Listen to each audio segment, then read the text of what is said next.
Good evening, everyone. Good evening. Thank you for being here. My name is Cheryl Small. I'm the Central Library Administrator of this building, and it's just good to see your faces. Thank you so much. So, we'll go ahead and get started, but before that, I wanted to just say thank you to a few people and do an introduction. So, first of all, I want to acknowledge our Executive Director, Ms. Gail Holloman. Ms. Holloman, are you here? Where are you? There she is, way up there. That's our Executive Director of the entire library system, and of course, the reason why you have a book in your hand. That's a free copy. Compliments of Central Library. So if you would hold your book up, let's see, where are your books? There they are. Beautiful, wonderful. Thank you. Thank you much.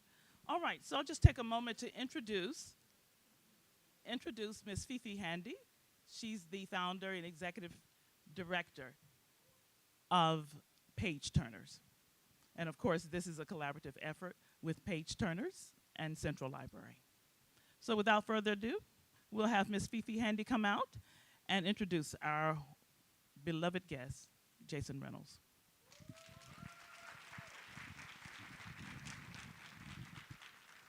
Thank you, Dr. Small. Hello. Guess who's in town? Woo, a genius. Woo. So it is my pleasure and honor to introduce to you one of my favorite authors and also someone who I call a friend. Jason Reynolds is a #1 New York Times bestselling author of many award-winning books. Jason has also been the National Ambassador for Young People's Literature and is a recently named MacArthur Fellow. He has appeared, oh yeah, round of applause. You know, the folks handing out those fellowships figured out what we already knew, right? He's a genius at what he does. He has appeared on The Late Show with Stephen Colbert, The Daily Show, Late Night with Seth Meyers, CBS Sunday Morning, and various other media outlets.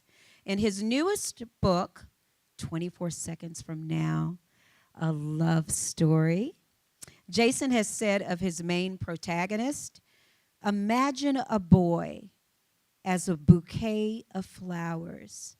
That's Neon Benton. Join me in welcoming the genius, my friend and yours, Jason Reynolds. Woo!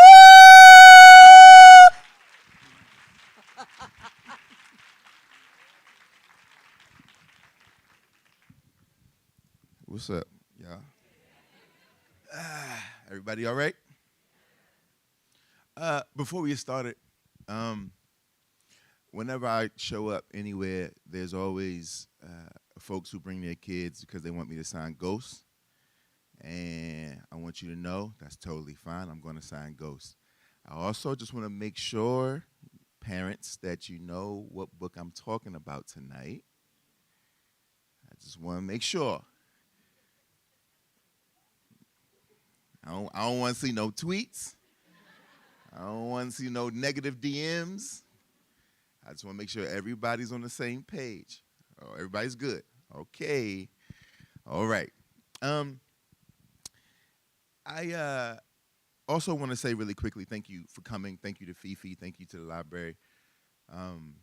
Usually at these events we do readers. I mean, we have conversation partners, right? There's always somebody else here talking. You all get to sort of look into the fishbowl of two writers having a conversation about something that one writer has made, right? That's typically how this goes. I didn't want to do that for this tour, for this book, just because I feel like this particular topic, this particular subject would be best served if we were all in conversation, right? If all of you were a part of this process.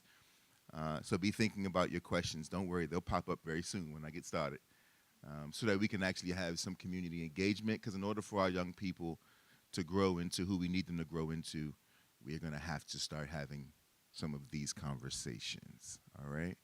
All right. So when I was 6, this girl named Dee Dee, who lived just up the block from me, She was 6'2", as in she was 6 also, not 6'2". I didn't think about that till just now. I was like, she was not 6'2". She was 6 also. One day at school, she asked me if I wanted to kiss, and I was like, of course. I'd seen my parents kiss, and I'd seen people on TV kiss. My parents kissed me and the rest of their children. So kissing seemed pretty, seemed easy enough, right? It's like, this, of course, sounds great. So then Dee Dee says, meet me in the back of my house after school. No problem, Dee Dee, I'll be there. On time. And I was. And then Dee Dee told me to stand still. And she told me to open my mouth. And at this point, I was a little confused because I'd never seen my parents kiss with their mouths open. And they didn't kiss me that way either, right? So I was a little bit confused. But Dee Dee seemed to know what she was talking about. She was confident. And so I did what she asked me to do, and I opened my mouth. And then Dee Dee put her tongue in my mouth. And I have to explain and admit to you all that during that moment, there were so many things running through my mind. The first was, boy, it sure is strange to have somebody else's mouth in my mouth, right? Somebody else's spit is touching my spit, right? It's a weird thing to think about now, actually, right? It's like, ooh.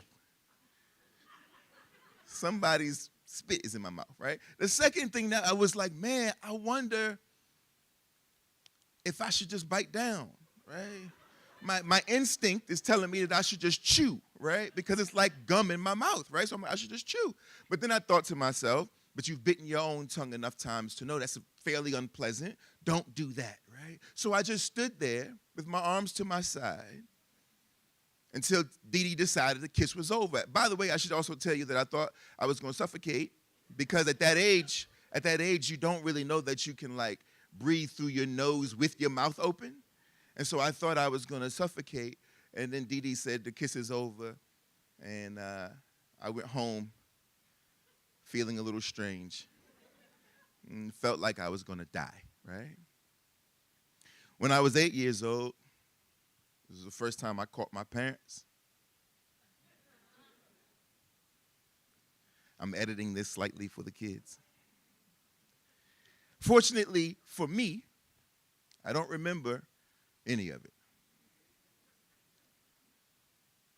Except for this one part where my father turned to me and he said, well, son, we've been trying to teach you the value of knocking. Perhaps now you understand. And it felt like I was going to die. At 10 years old, my best friend Aaron, his father, Mr. Holmes, took us to the movies. Now, when I was a kid, I don't know how it is. I don't have children, so I don't know how it is now. But when I was a kid, if your daddy took you to the movies, you were going to see what he wanted to see. And if your mama took you to the movies, you were going to see what you wanted to see, right? So Aaron's father is like, I'm going to take you out to the movies, which meant we're going to see what he wanted to see. And so we go see a movie that came out in 1993. It's a black classic. It's called Posse. It's a film by Melvin and Mario Van Peebles. If anybody has seen this film, you know where this story is going. And there's a moment in this movie that introduces me for the first time to a naked woman. And what was wild about this moment is that it was on a big screen. So obviously I turned and looked down the aisle for Mr. Holmes because I figured if I look his way, he'll do what my mama always does, which is this, right? But when I caught Mr. Holmes' eye, he said, and it felt like I was going to die.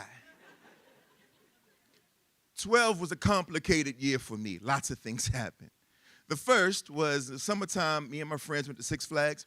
My buddy Dre, his mother was driving us. This is back in the day when we had these humongous vans, right? This is before, and so my buddy Chris shows up, and it's like 6 of us. And Chris shows up, and Chris opens up his bag, and he's like, guess what I found? And he found his father's porn stash, 1970s magazines, right? And we all of us are like, what? Oh. So we decide that we all going to cram in the back row, right? All 6 of us are in the back row because we wanted to see whatever he had. He pulls the magazine out. Miss Anderson, who's driving, doesn't assume something might be wrong for all of us to be sitting in the back, but she's like, they boys, they probably, who knows, right? Whatever. We're looking through the magazine. None of us know what we're looking at, but we're all pretending to know exactly what we're looking at. We get to Six Flags. My buddy closes the magazine. He tucks it under the seat. We go to the amusement park. We splash around in the water. We get on roller coasters and do everything. Then get back in the car. We're all exhausted. You know how like there's like amusement park, like you're in that weird haze of the amusement park, which is like heat stroke and like nausea, and, you know what I mean? All the things, right? And Chris forgets the magazine is under the seat. And maybe a quarter of a mile down the road, Miss Anderson slams on the brake. And I lie to you not. They couldn't have been a more perfect slide. As the magazine slides from the 3rd row directly under the 2nd row, all the way up, stopping exactly between the passenger and the driver's seat. Remember back then we didn't have those big console things, right? It's an open space right here, and the magazine seemed to fit perfectly. Now all of us see it happen, but none of us say anything. We just get to the first stop, which is my buddy Mike's house, and decide this would be the last stop. Because all of us got out of the van, and Miss Anderson's like, no, I'm going to take you all home. You know what? I'm going to catch the bus. I live right around the corner. Like, it's no big deal. And I remember going home, sitting in my room, waiting for the phone to ring, and to hear my mother scream my name. And it felt like I was going to die. Second thing that happened at 12 years old is I had these 2 homegirls in class, and they were like, I was their little brother, but they weren't my big sisters, right? We were all the same age, right? And they're like, oh, that's little bro, and I'm like, I love you, right? And they had a diary that they were sharing, a joint diary that they would pass back and forth and write all their secrets in. And of course, after like months of them doing this, filling up a composition notebook, they realize that if they ever get caught, they're going to be in trouble. So one of them has the bright idea of saying, you know what would really be smart of us? You know what would really protect our secrets? If we gave the notebook to Jason to hold, and he can take it home with him and bring it back every day and give it back to us when we want to write our secrets. That's little bro. What do you think, Jason? I think it's a good idea. So they give me the notebook. First day, I go home, read it word for word, every single page, right? And I can't believe what I'm reading because these young girls who are all 12, unfortunately now, at this age, I can see it differently. We're dating older boys. And we're having their first sexual experiences. I used to think that they were doing this with the boys. Of course, at this age, I know that this was being done to them. But at that point in my life, when you're that age, and you're reading about your middle school homegirls and their sexual escapades with boys much, much, much, much older, it makes you, the 12-year-old boy who goes to school with them, really, really insecure. Because how could I ever compete with a grown man? How could I compete with somebody who knows how to drive? How could I compete with a grown body when I haven't even finished developing yet? And so reading those words, I felt like I was going to die. The last thing that happened that year was I discovered masturbation. What a grand discovery it was. I, like most of us, you know, you're a boy growing up, and by the way, when you're a girl growing up, I think we try to pretend like this doesn't happen. When you're a child and you find your pleasure senses, you don't know why, and you're not sexualizing anything. You don't know why. You just know, in the same way this makes me laugh, this feels good, right? Like, it's a very simple thing that we are very freaked out about, but it's like 1 + 1 is 2, right? This feels good. I don't know why it feels good, but it does, so I figure if it feels good, I should keep doing it. And this one particular day, did it a little too much. And it felt like I was going to die.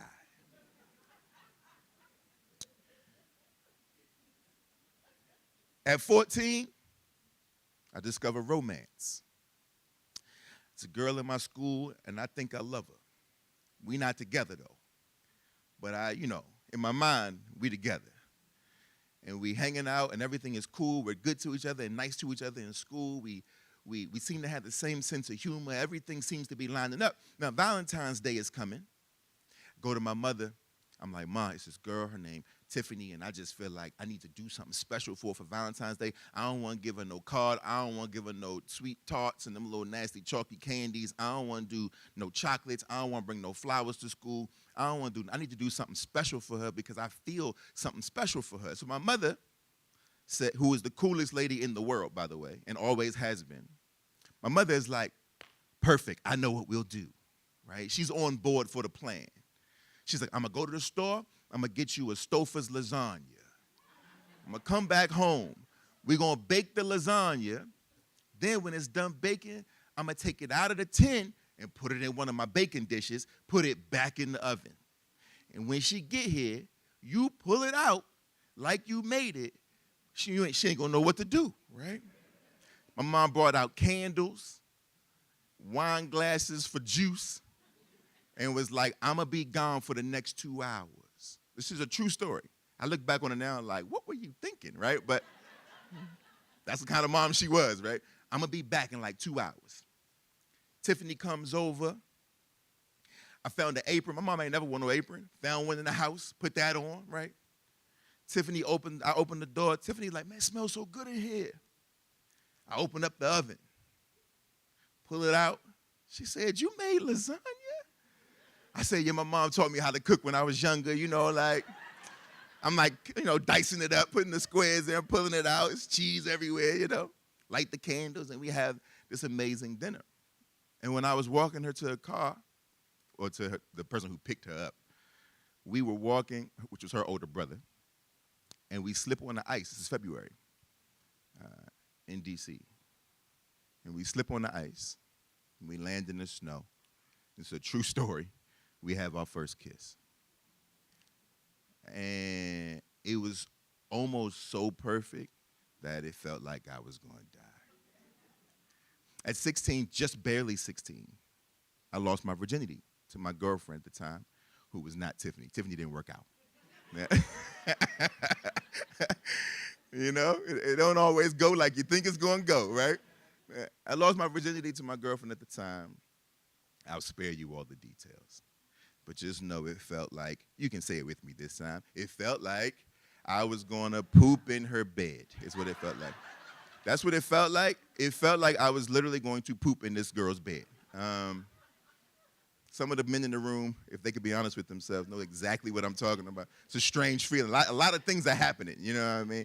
And I thought it was getting ready to be all bad. And then a month later, my mother sat me down at a Ruby Tuesdays. And she said, son, I know you're having sex. And I almost choked, and it felt like I was going to die. And I tell all these stories, but honestly, they don't have anything to do with why I wrote this book. They do, however, have a lot to do with how the book was written, what I was pulling from, drawing from, when sitting down to write it. The why of the story is different, comes from different things. The first was from 15 years later, when I'm touring for my first book. I'm 30 years old. I'm in California.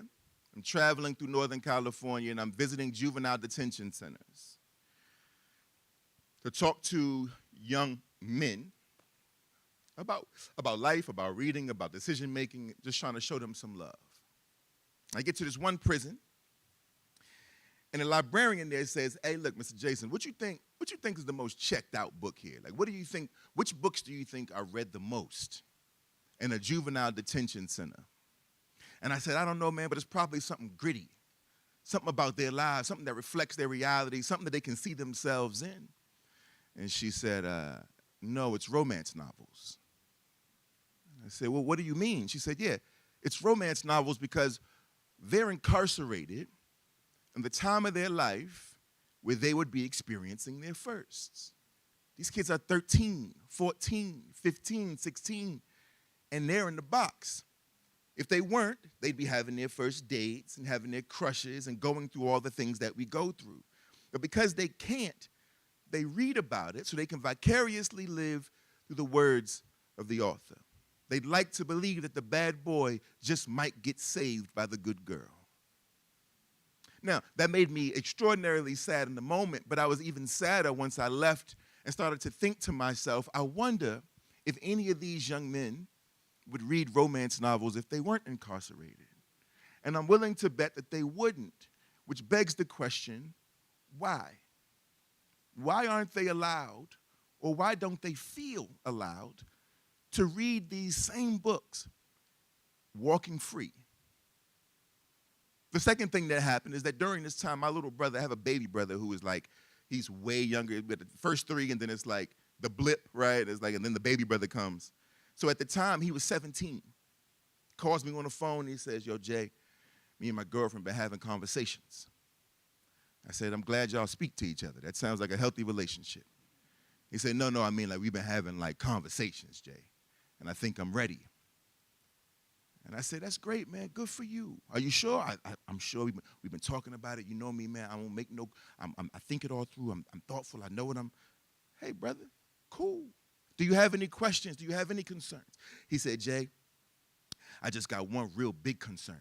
I'm like, oh, it's a big concern. I'm ready. Lay it on me. I'd rather you have somebody to talk to. Tell me what it is, bro. I can help you work this through. He said, Jay, what if I can't get her bra off? And I said, that's your biggest concern, huh? Racking his brain about this. I mean, it was sending him in a spiral, thinking about what if he can't unlatch a bra. Number 3, COVID came. And when COVID came out, we were all locked in the house, as you all, unfortunately, we all remember it. We can't forget it. We should forget it, but we can't. And I went down a YouTube rabbit hole. At the time, for the teenagers in the room, y'all know what I'm talking about because I'm sure y'all have seen these things. There are these videos. I don't know who started this, but there are these videos by these teenagers. It's a whole bunch of them. And they do truth or dare, blind date in cars, right? Of course, you know, cars are like every teenager's first apartment, your first piece of privacy, right? And so these kids, they get in these cars, and there's 2 people in the front, usually a boy and a girl. And there's a host in the back seat. He's hosting the show. And it's being recorded for YouTube. And these 2 people in the front, it's their first time meeting. This is a blind date, and they go back and forth with truth or dare. And, of course, all the adults in the room, truth or dare has not changed. We know how this ends, right, what this is supposed to lead up to, right? And it does. At the end of every single episode, there's always some sort of kiss. And I watched probably 20, 30 episodes of this from different creators. And 99.9% of the time, when it was time for the kiss, the boy would reach over and grab the girl by the jugular for the first kiss. For those of you who don't know where the jugular is, the boy would reach over and grab the girl right here for their first kiss. At first, I thought it was just one video. But then after like 10, 12, I'm like, oh, this is like a thing. And I asked myself, I wonder why they don't know tenderness. Girls never fight back. I wonder why she doesn't even know she deserves tenderness. I wonder where the gentleness has gone. Number 4, I go to Australia. And while I'm in Australia, I tell the lady who's hosting me that I was thinking about writing this book, right? I'm like, yo, I got this idea about like this love story, which is from the boy's perspective, and like they going through all that. I'm telling her as I'm working it out. She says, oh man, let me tell you, they did a poll down here where they polled all these teenage boys. And they asked them all these questions. And the main question was, how do you wish you could have your first sexual experience? How do you want it to go? And 80% of the teenage boys said, in a safe and loving relationship. And 60% of that 80% thought they were anomalies because the boys don't talk to each other about it. Strange. Number 5, so because of that conversation, I get back home to D.C. and I call my brothers, I call my friends, I get all of us around. We're all in our 40s and 50s. We all gather, and I'm like, yo, how many of you have ever had someone ask you how you felt before you lost your virginity? How you felt emotionally, mentally, what you were feeling, what you were going through. And 100% of them said, not me. One of them started crying because as he rehashed his moment, he realized that it had been abused. One of them started laughing and smiling because his was so tender and so gentle and so sweet.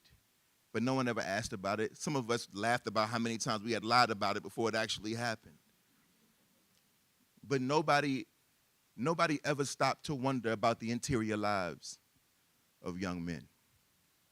Nobody even assumes that we have interior lives, that we have anxieties and insecurities, body image issues, confidence issues, right? That we're nervous, that we're afraid, that sometimes we ain't ready, but everything around us says we're supposed to be ready, right? All of this stuff, and no one ever stops to ask us, how does it feel, right? So I took all of that, I took all of the how and the why and mixed it all up, and I made him, Neon Benton. And there are lots of reasons why I made him the way I made him, but we'll get into that in the Q&A. First, I want to introduce you to him. We meet him in the beginning of the book in the bathroom of his girlfriend's house, bugging out, giving himself the pep talk that so many of us have given ourselves, trying to get himself together because in a few seconds, 24 seconds from now, in a few seconds, he's going to go into the bedroom with his girlfriend, and they're going to have their moment. But we meet him before that moment. We meet him sort of, revving himself up. It's just him in the bathroom. He's talking to himself, and the only other person he's talking to is a photograph of a dog. It's his girlfriend's dog. It's like in the mirror, jammed into the mirror frame, and he hates this dog. The dog's name is Denzel Jeremy Washington. And so that's all you need to know. If you have the book in front of you, please put it away. No reading. I know this is what we're all accustomed to doing. But I think it's important in this particular moment for this particular topic that we all really put ourselves in the space with this kid. Let's go into the bathroom, into his mind, right, in this moment and see if you can relate or at least find some compassion for him. Chapter 1, right now. I swear, if there was a category in the yearbook for the ugliest dog ever, you would have no competition. None. It'd be you all day. Because you ugly. I mean, seriously, your eyes alone are enough to win the superlative. Or wonky and whatnot. They somewhere between, like, half sleep and fake mean. Somewhere between madness and madness, glaring at me like we got some kind of problem or something. But let me be clear. Your crooked looks don't scare me. Nor do them cement chips you got for teeth. Look at you. You the most likely to scare nobody. At least not me. I mean, seriously, what I look like being worried about some stringy-haired mutt with an underbite severe enough to double as a bottle opener, or those cheap plastic Halloween fangs, or whatever else is supposed to be scary but ain't really scary at all, at least not to me. And at least not tonight. I mean, tonight ain't for fear or for your face. Tonight is for us. It's for me and Aria. It's for Aria and me. It's for the winners of the superlative. The most likely to like each other the most and love each other the most and do the most or at least more than usual for each other, with each other tonight. Tonight is for our first time together. Together. And I'm ready. Ready. I mean, I'm ready. I think I'm ready, right? Except for the fact that I'm jammed up in this bathroom having to square up and a stare down with you like we mortal enemies in some cowboy flick or some hood classic, which is basically the same exact movie except for the colors of the main characters and the kind of hats they got on. You looking at me with your head cocked like we got beef over turf or something.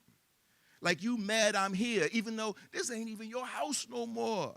And yet I can still hear you yapping yapping, trying to mess this up, trying to blow the mood, which makes me feel even more ridiculous because you ain't even here to blow the mood. You ain't even here to distract me and Aria. As a matter of fact, you just a photograph stuck in the metal frame of this medicine cabinet mirror curling at the corners. And yet, if there were a category in the yearbook for the worst distraction during an important moment, you would also win that one.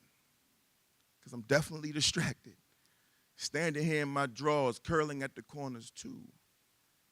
And I wish curling up was the only feeling I'm feeling, but it ain't. I'm feeling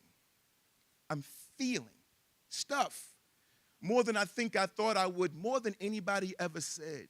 Like, how come nobody ever told me that my fingers would tingle and my face would burn?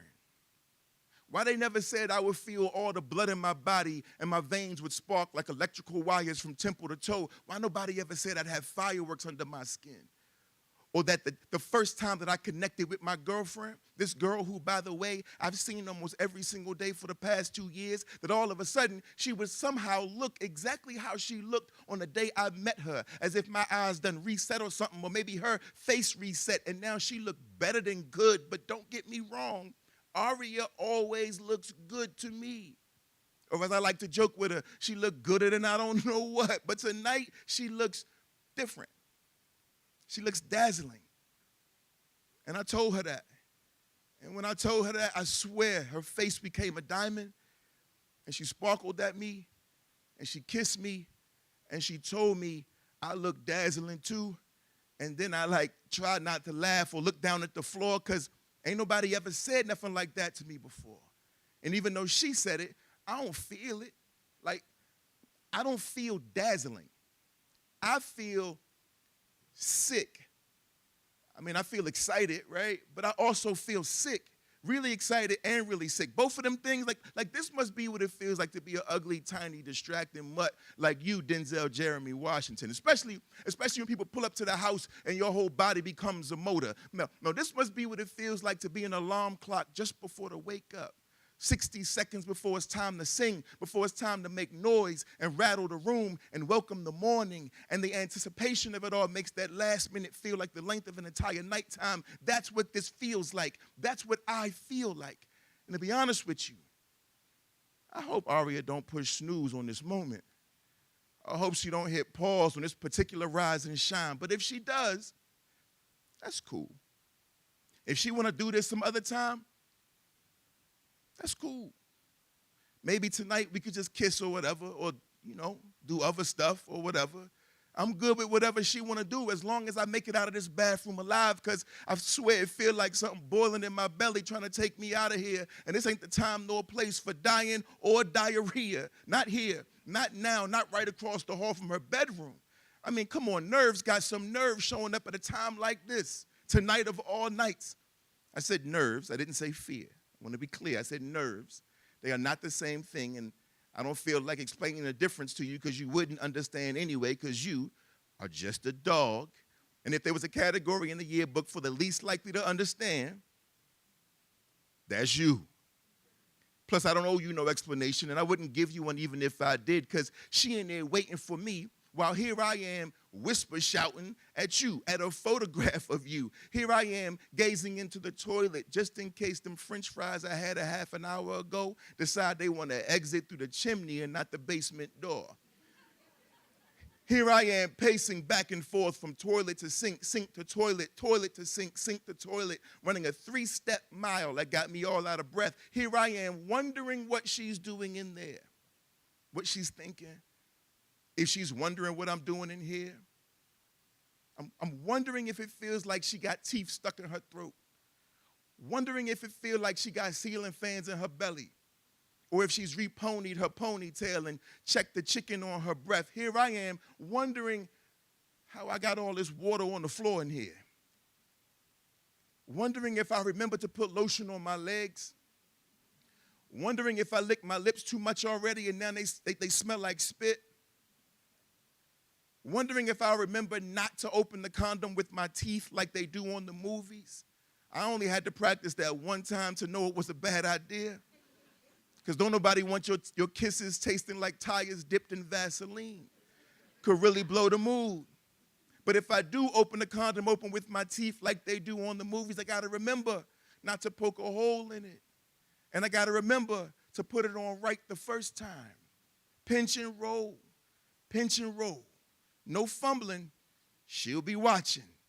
And I got to remember that a bra, apparently, is the most complicated lock to pick.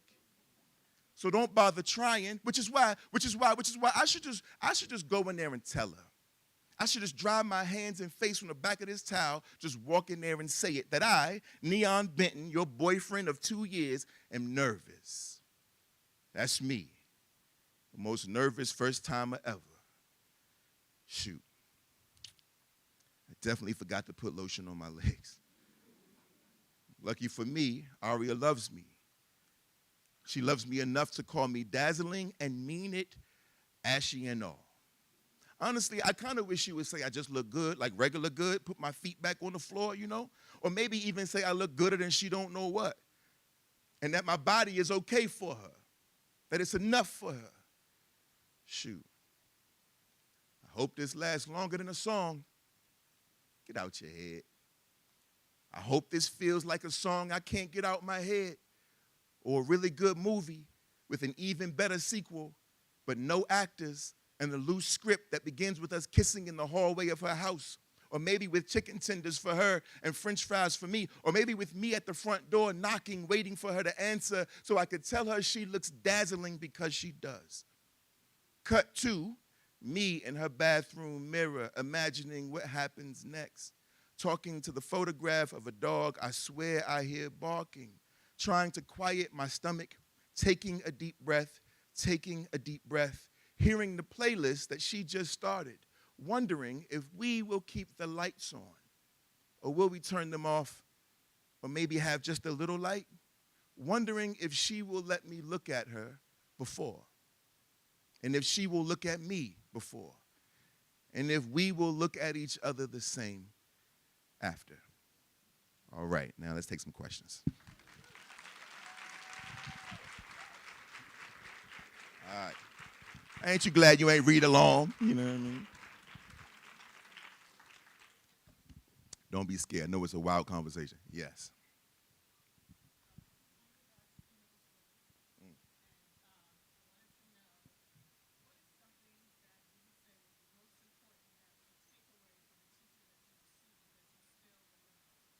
Yeah, so the question is, she teaches language outside of middle school. And so her question is, what would I take away from the teachers, from a particular teacher, or what were some of my positive influences from teachers when I was younger, something that I still carry with me? I mean, you know, I think I had a lot of bad teachers. I had a lot of bad teachers. But there were a few teachers that looked out. I mean, my English teacher, my sophomore year in high school, was the first teacher to recognize my abilities. I did not do well in her class, right? And this is the part that I think sometimes we get misconstrued, is that we always think that the overachiever or the A student is the student with all the potential. But I think we have to look a little closer sometimes. And so this English teacher, who I was doing poorly in her class, she said, look, I'm giving you C's and D's because you don't know how to follow directions, not because you can't write. You actually have an extraordinary talent for writing. You just refuse to do the actual assignment, which I also went through in college, which is why I failed. I failed in college for the same reasons. But that teacher always it felt good that she could give me constructive criticism. That she could say, I don't have to destroy you. All right, these grades I know are going to make you feel away, so let me make sure that I balance this by saying, oh no, you're not a D person. You're not a C person. You have a talent and a skill that I need to figure out how to help you nurture. She called my mom, told my mother to find some programs for me. When it was time for college, she said, try to find a good English department. Like, we went through all of this, and it was the first teacher to ever really take note of this work. And so I guess what I would say is, sometimes for the knuckleheads, we're looking for the teacher that actually sees us for more than our behavioral issues, right? I think there's much more to dissect in the rambunctious child. Than just he's being disruptive to you in that class, because that's the kid that disrupts the world and changes it in 20 years. You know? All right, any questions?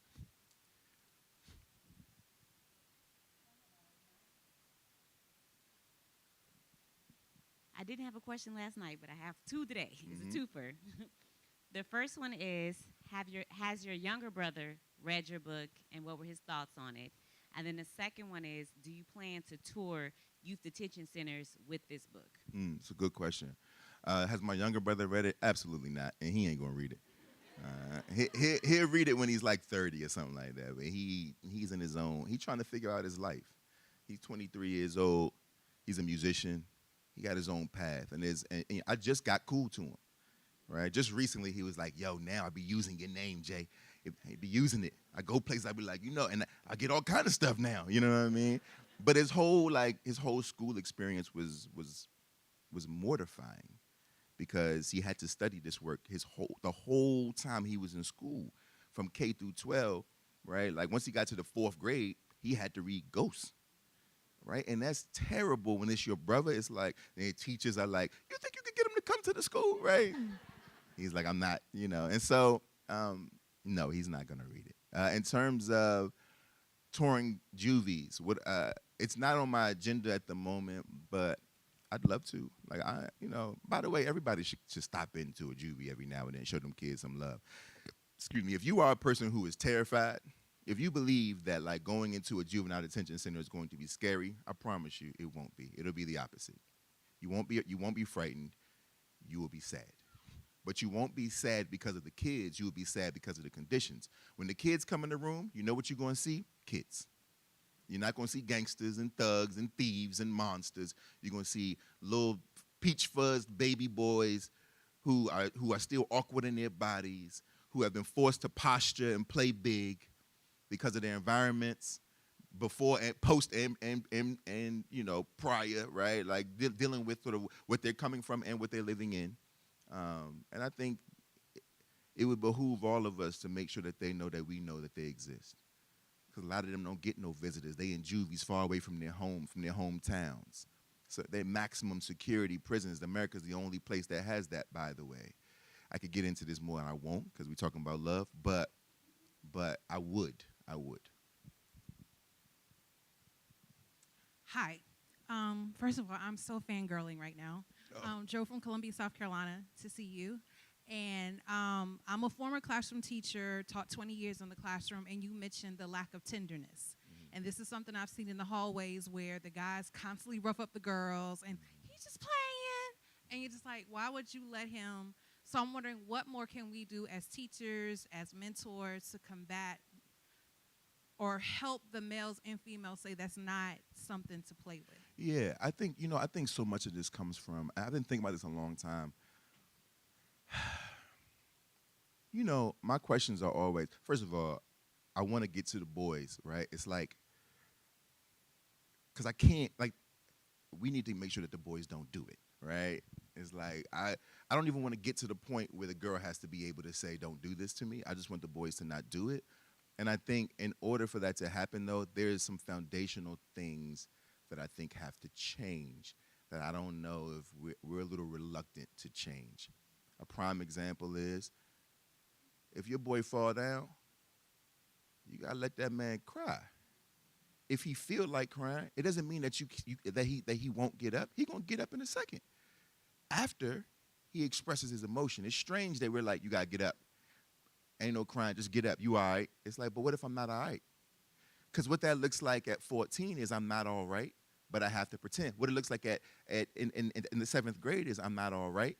And in order for me to deal with all the things I'm not allowed to express, I'm going to push whoever I got to push, right? The things I love, I'm going to break, right? Frustration. Look, we've seen it in every other part of our lives, right? This is the same. This is like the question of like, if y'all so mad about police brutality, why you burn down your own neighborhoods, right? You hear this all the time.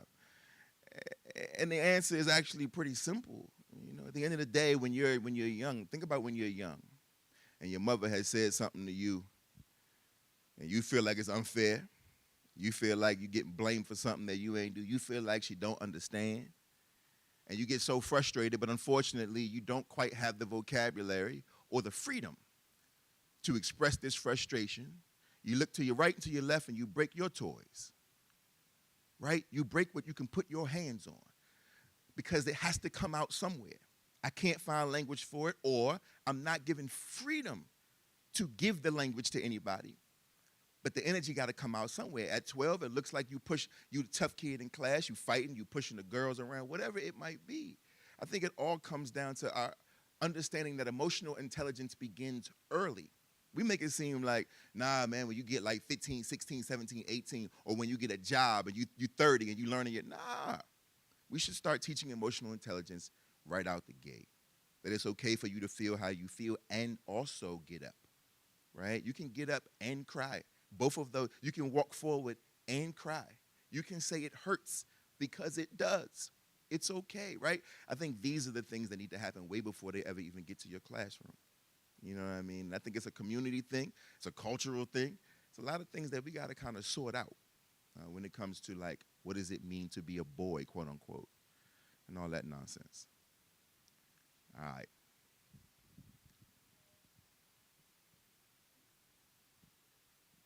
Okay, so I'm a mother of two teenage boys, a 13-year-old and a 17-year-old. I have one question as it relates to my 17-year-old.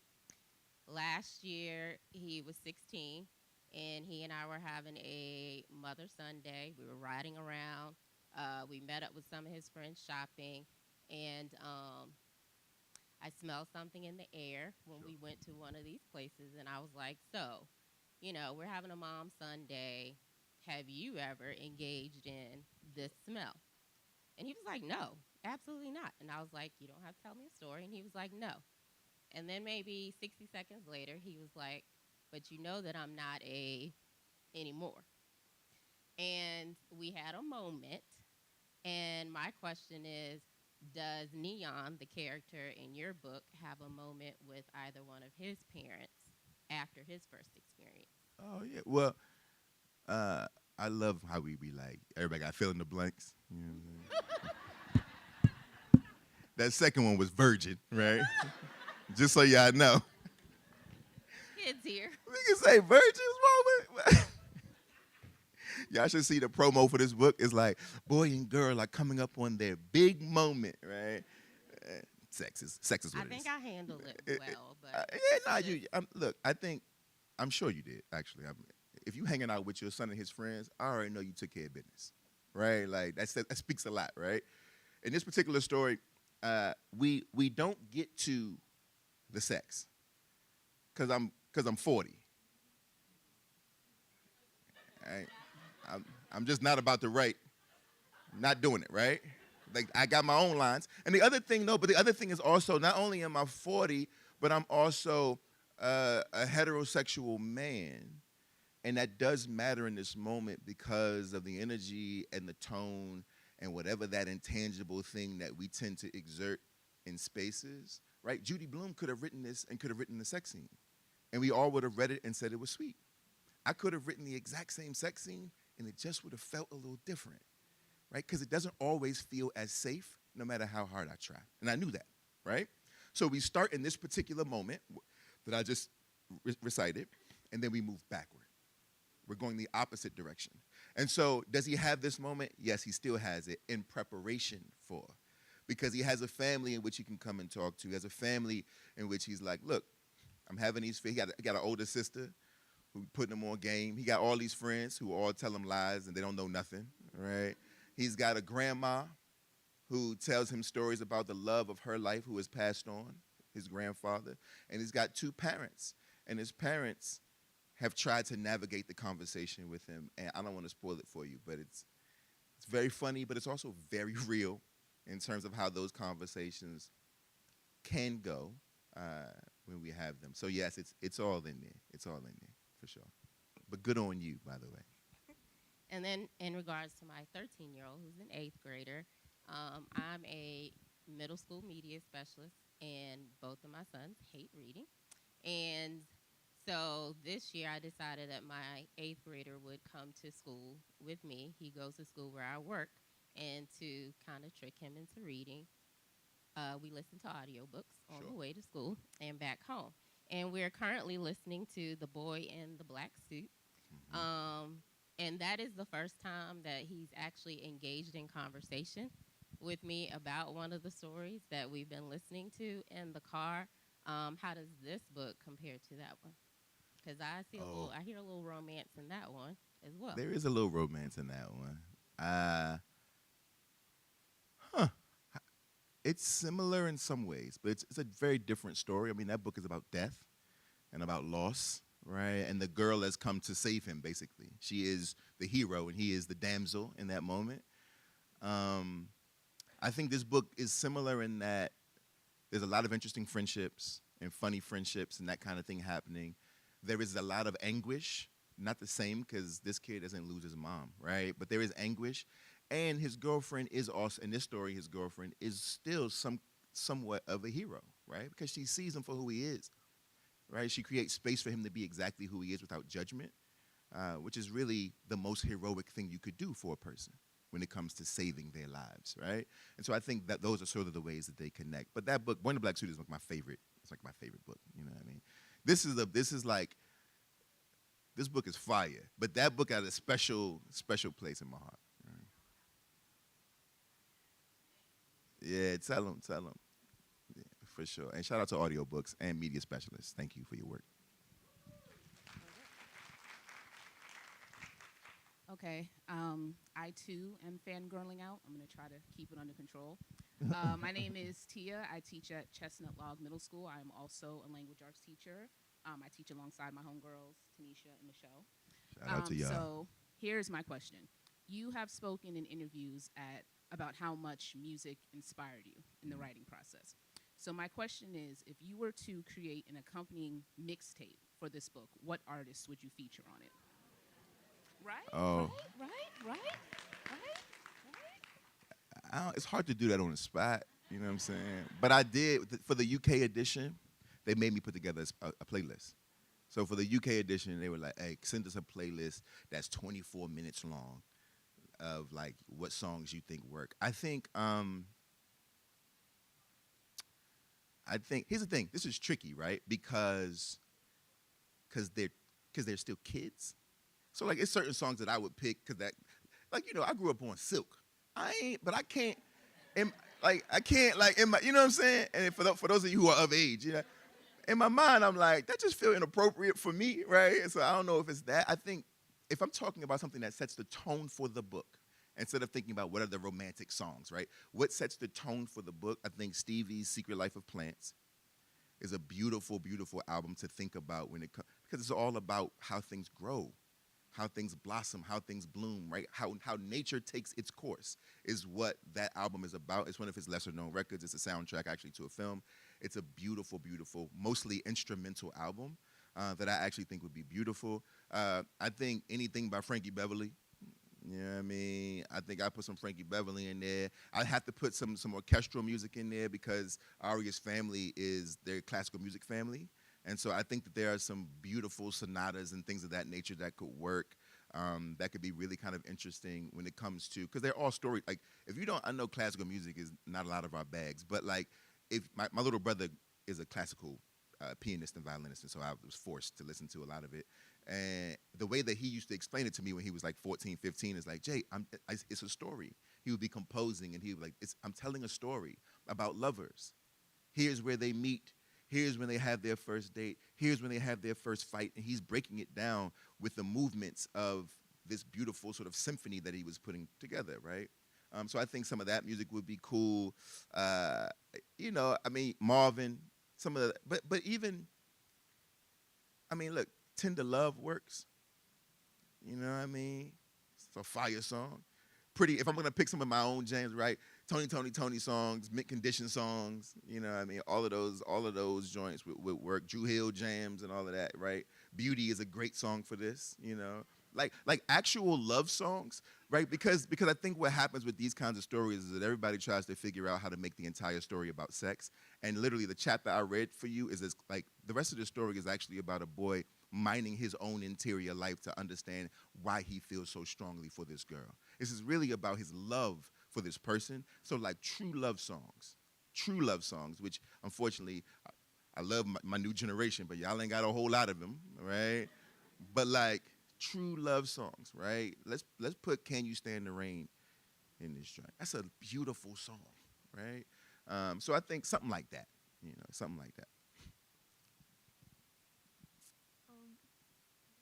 I'm a student at Midtown High School, and we were reading a book called your book called Long Way Down, and it was one of the books that I really enjoyed. But my question is, did Will actually kill Riggs at the end? Yeah, this is probably the most common question I've gotten in my career, and the answer is I don't know. The thing is that if I did know, I would never tell you, and I vowed to never tell. Do I have a feeling or an opinion? Of course, but the truth is that when I got to the end of the story, for the writer, it's the end of the story. I don't know, right? That's for your choice, and the reason why it's important that you sort of push yourself to make that choice is one, because I know that you have the imagination to do so. I've given you 250 pages. I'm only asking you to write one, right? I think you got it in you, right? And the other reason was because I wanted to trick all the adults in your life. I wanted to challenge the adults in your life to think about their biases, because they have an opportunity to save that boy's life, or they could kill him. And either answer would be the right answer based on the book. But if you choose death for a child, and you are not a child, you got to ask yourself some serious questions, all right? But for you, it's anything you want, okay? All right. Hello, my name is Tiffany D. Jackson. Oh, no, don't try to say your whole name so they can know who you are. Hi, Tiff. Hi. Everybody give it up for Tiff Jackson. Don't try to come and say your whole name. You could have been like, Yes. my name's No, Tiffany. I wanted to harass you. So I'm glad someone brought up The Boy in the Black Suit, because that's actually my favorite book of yours. And so I knew instinctively you can do like a romance novel. Can you see yourself doing more? Nah, I don't think so. I don't think so. I don't think so. I mean, it was cool. Look, let me not. I can't say no. If it makes sense, it makes sense. But I don't know, man. Honestly, I just wanted to figure out, is there a way for us to have the Notebook? Like, I just was mad that like black people don't get to be in just regular sweet love stories. Like, we always gotta fight first. We gotta like, it's all good till we fight each other, and then we make our way back to one another. But we won't never get to just be kissing at the Ferris wheel in the rain, right? We won't never get to go to the state. You know what I mean? It's the county fair, and it's weird how we can't be just like have just a normal quote unquote, or just a love story that is sweet, right? So that's all I was really trying to do. But doing it again, I'll never go back to the well. It's maybe in 10 years. Okay, 10 years. Thanks, Tiff. I mean, and we all love your work, and we're all very proud of what you've done. Absolutely. We waiting on that adult thriller. I've been trying to tell Tiff for years. We waiting on it. I've been telling Tiff for years. What's that lady that everybody love who wrote Lady on the Train? What's that book? What is it? Girl on the Train. Tiff has smoked that lady. You know what I mean? Smoker. That's what I'm saying. All right, next question. Okay, it's our last question, folks. I'm really sorry. I guess my name is Amina Polak, and this is really not a question. I remember seeing you on PBS, and you said that kids will read what they can relate to. So I know my kids, we did the whole series one summer. Yeah. So I just want to say thank you for writing Ghost, because out of the gate, we were all in the bed just reading the book, and I read all of those. So I just want to say thank you. I appreciate you. Thank you very much. Well, I appreciate y'all hanging there with me. I know we started a little late, but I appreciate y'all hanging. I hope this wasn't too uncomfortable, and I hope you walk out of here knowing that the babies can be okay if we do our jobs. They can be okay. All right, y'all. Have a good night.